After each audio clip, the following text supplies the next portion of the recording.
Judgement, order, decree, এগুলোর মধ্যে পার্থক্য কোথায়? অর্ডার ডিফাইন করা হয়েছে section 2 subsection 14 of CPC, judgment define করা হয়েছে সেকশন 2 সাবসেকশন 9 অফ সিপিসি, আর ডিক্রি ডিফাইন করা হয়েছে সেকশন 2 সাবসেকশন 2 অফ সিপিসি। কোর্টে যখন কোনো সিভিল প্রসিডিং চলে, ডিউরিং দ্য প্রসিডিং অনেক রকম জাজেসরা ডিরেকশন দেন, অনেক রকম অ্যাপ্লিকেশনস হয়, তার উপর অনেক রকম ডিরেকশন আসে। এই সমস্ত ডিরেকশনগুলো হলো অর্ডার। এরপর দুটো পার্টিকে শোনার পর যখন প্রসিডিং কমপ্লিট হয়ে যায়, তখন যখন জাজেস একটা ডিসিশনে আসেন, তখন সেই ডিসিশনটা উনি একটা স্টেটমেন্টের আকারে উইথ রিজন একটা স্টেটমেন্ট দেন, এটা হলো জাজমেন্ট। এরপরে আসে final step, that is decree, সেটা হলো conclusive determination of the court. তাহলে সবার ফার্স্ট স্টেপ হলো অর্ডার, যেটা কিনা ডিউরিং প্রসিডিং আসে।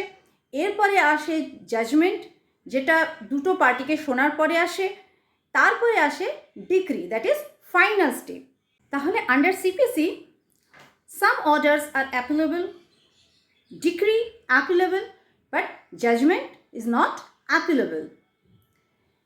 অর্ডার এক্সিকিউট করা যায়, ডিক্রি এক্সিকিউট করা যায়, কিন্তু জাজমেন্ট এক্সিকিউট করা যায় না।